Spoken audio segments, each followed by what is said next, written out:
Well, it's been a while since I produced the last of my videos in the series going through the history of the Russian Revolution. But as others keep telling me that they find them useful, I'm going to continue now. In August 2026, looking back at the events of July and August and onwards 1917.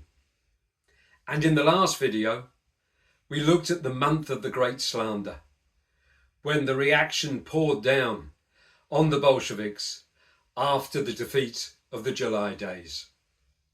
In this video, we continue forward, looking in particular at how two individuals, Kerensky and Kornilov, both tried to stamp their will on the turbulent situation. Now, after the July days, Trotsky explains how the shifting equilibrium between all the different forces in Russian society tilted temporarily towards the right. The Soviet Executive Committee, the compromised Menshevik and social revolutionary leaders, voted to give the government unlimited powers to help its work as supposedly a government for the salvation of the revolution. In other words, they agreed to that government's independence from the Soviets and the forces of the masses. Repression continued against the Bolsheviks, with their press totally shut down. A series of regiments were disbanded and sent in small detachments to the front, although perhaps reaction hadn't really thought ahead there, because of course those revolutionary soldiers then had a big impact in their agitation in the trenches. Raskolnikov and other leaders from Kronstadt were arrested, as well as both Bolshevik and left social revolutionary activists in the Baltic Fleet based at Helsingfors or Helsinki. Those reactionary Cossacks that had been killed in the July days were given a hero's funeral, while the workers and soldiers shot by them had to be buried in secret. But while the workers and soldiers drew back to prepare afresh, it was the compromise leaders that were in fact becoming more isolated. In truth, their influence had already begun to weaken, well before. The Bolsheviks had been loosening its former grip over the workers and soldiers. And on the other side, with the preparation for the offensive, the cadets, industrial and finance capitalists and military commanders had all begun to exert more influence, not to mention the British ambassador Buchanan and the other Allied diplomats. The cadets would have liked to seize the moment after the July days to wipe out the Bolsheviks for good. But the compromisers had enough sense to realise that those attacks would not have stopped there. The cadets wanted to sweep away the Menshevik and social revolutionary leaders as well. Therefore, those Soviet leaders had to tread a careful path. As Trotsky puts it, between the necessity of reviving their half-friendship with the bourgeoisie and the need of softening the hostility of the masses. Those contradictory pressures meant that at the same time as they pursued further repressive measures, those compromised ministers, who really now had the lead in the government, remembering that the cadets had resigned their positions to trigger the July days, those ministers proposed that the government also try to carry out the programme of the June Congress of the Soviets. This was altogether too much for the land-owning Prince Lvov, who was president, and so Kerensky was made minister-president in his place. Trotsky again comments wryly, "The plebeian transformation of the government was at hand. Kerensky, Tseretelli, Chernov, Skobelov, leaders of the Executive Committee, now determined the physiognomy of the government." Was this not a realisation of the slogan of the June days, "Down with the 10 minister capitalists"? No, this was only an exposure of its inadequacy. The minister Democrats took the power only in order to bring back the minister capitalists. And Kerensky was no great leader. In fact, he was the very opposite, a conceited, petty bourgeois lawyer without any clear ideas at all. But actually it was this formlessness that made him perfectly suited to the job of president at this time. The counter-revolution was prepared to put up with him, while they prepared to put a real strong man in his place. Because the bourgeoisie knew, in just the same way that the Bolsheviks had understood in July, that as things stood, they would not be able to hold on to power if they tried to seize it, in their case from Kerensky and the Soviets.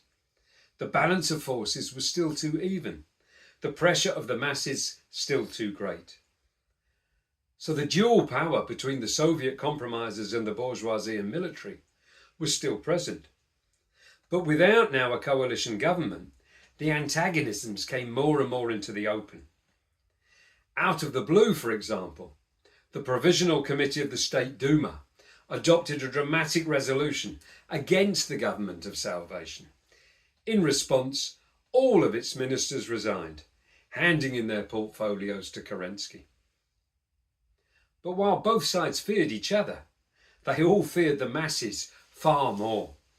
They need each other's support against the real revolution. So these resignations were in fact really a way to ensure negotiations were reopened with the cadets and industrialists to try and pull a new coalition back together.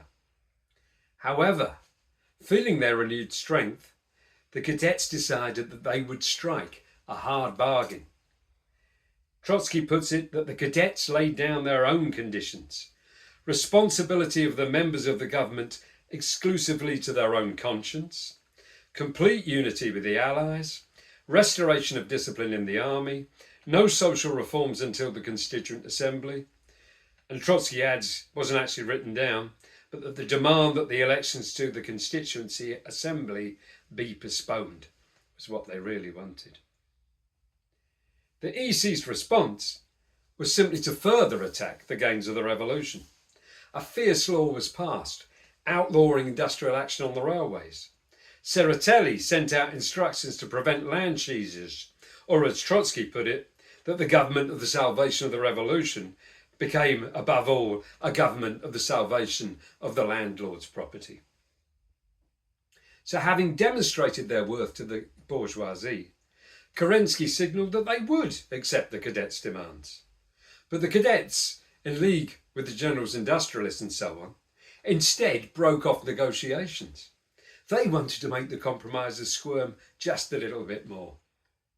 And the latest news about the deteriorating situation at the front was used to frighten further the Executive Committee. More pressure was applied when General Kornilov, then under command on the southwestern front, gave orders to open fire on any retreating soldiers in his area. This soon appeared in the press, Kornilov never being slow to seek press publicity. The generals also demanded abolition of the soldiers' committees so they could supposedly restore discipline again. And they made sure that Kerensky himself felt their wrath at the Soviets' decision to pass the famous Order No. 1 after the February Revolution. So under pressure, Kerensky agreed to make Kornilov commander-in-chief of the whole army. Kornilov accepted, but only under condition that the death penalty be restored in the military. Trotsky notes that the compromisers were now surrendering all along the lines. In spite of the formal split, negotiations were in full swing behind the scenes. Kerensky, in obvious agreement with the cadets, resorted to a purely histrionic measure. He resigned himself and left town. Milyukov says on this theme, by his demonstrative departure, he proved to his enemies, rivals and adherents that however they might look upon his personal qualities, he was indispensable at the present moment because of the political position he occupied between the two warring camps. And finally, on July the 24th, not without some opposition, the EC agreed to give unconditional and unlimited powers to Kerensky to form a new government of his choosing. And at the same time, Despite some impatient voices demanding the overthrow of Kerensky, Milyukov also ensured that the Cadet Congress agreed to this as well. Trotsky points out that this doesn't mean that Milyukov had any illusions about Kerensky, but he saw in him a point of application for the power of the possessing classes. Once having freed government from the Soviets, it would be no labour to free it from Kerensky.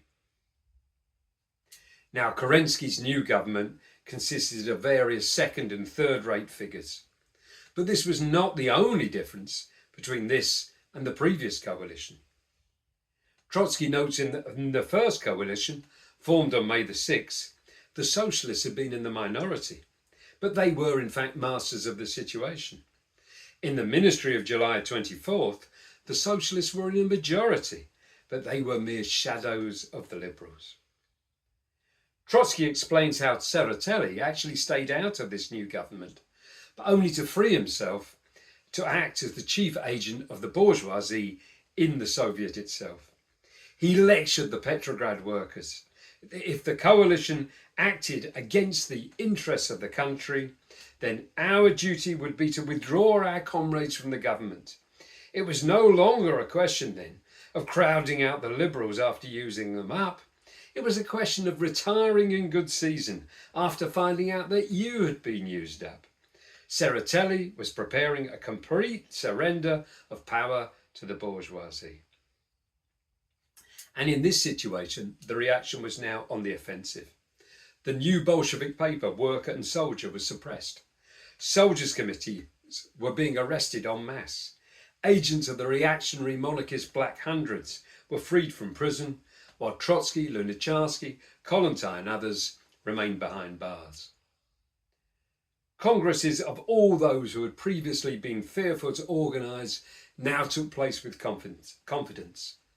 Landlords, merchants, industrialists, clergy, Cossacks, the Cavaliers of St. George, with the Cadet Party, of course, pulling all the strings. Meanwhile, army congresses were forbidden, and the Bolshevik Congress at the end of July could only be held semi-legally, as we'll explain later. At a Congress of Trade and Industry held early in August, the textile king Ryabushinsky threatened that the bony hand of hunger and national destitution will seize by throat the friends of the people. This was a clear directive to institute a policy of lockouts to attack the revolution. Pressure was also brought to bear to postpone the Constituent Assembly that had been planned for September. Indeed, preferably for the reaction, to put it off right until after the end of the war.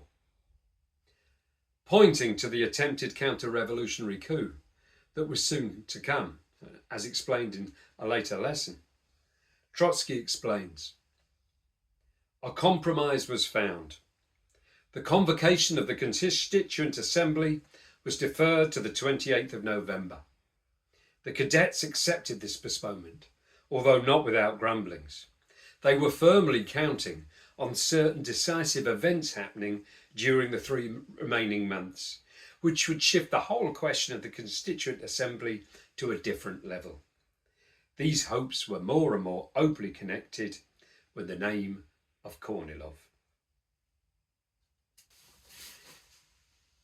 Now, that name of Kornilov was appearing with increasing regularity in the right-wing press, supposedly as the future saviour of the country. Leading industrialists, cadets and other generals were all giving him their support. Now, Kornilov was a man known for his personal bravery, but also for his complete lack of strategic ability. He'd been described by a fellow general as a man with a lion's heart and the brain of a sheep. More to the point, an EC report back in March had summed him up as a general of the old stripe who wants to put an end to the revolution. Accurately so. His political ignorance made him easy prey for seekers of adventure and those looking for a figurehead for the counter-revolution. The Cadet Party also tried to push for a reform of the church to help them win support from the people against the revolution. However, Trotsky notes, in comparison with the rise of capitalism in England, for example, the preparation for the Council of Churches were met with complete indifference by the people. The interests and passions of the masses were finding their expression in socialist slogans, not theological texts. Belated Russia enacted her history in an abridged edition. She found herself obliged to step over not only the epoch of the Reformation, as in England, but that of bourgeois parliamentarism as well. The dual power between the compromisers and the bourgeoisie signified a social crisis, a nation utterly divided. Each side recognised the need for a strong government, one that could rise and balance above the contending classes and provide what, in Marxist terms, we call a Bonapartist regime. Now, the compromisers' candidate for Bonaparte was Kerensky, but the bourgeoisie looked to Kornilov. Not surprisingly, the two men hated each other, a translation of the contradictions of the dual power into the explosive language of personal ambition, as Trotsky puts it. And of course, while appearing to be above all classes, a Bonapartist regime exists in the final analysis to protect one or other social system. Napoleon Bonaparte protected the bourgeois revolution and its property, rent and profits. However, he had been able to successfully build his position with the support of a victorious army that had given land to the peasants.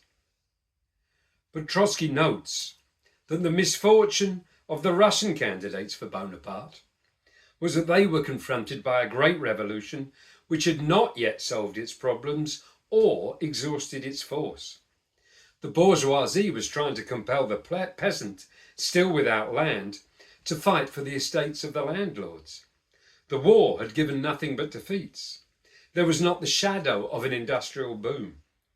If the proletariat had retreated, it was only to close up its ranks. The peasantry were only drawing back for their last assault upon the lords. The oppressed nationalities were assuming the offensive against a Russifying despotism. In search of peace, the army was coming and closer to the workers and their party. There was no equilibrium. The revolution was still full-blooded. No wonder Bonapartism proved anemic. And again, Kerensky was certainly no powerful Bonaparte in control of events.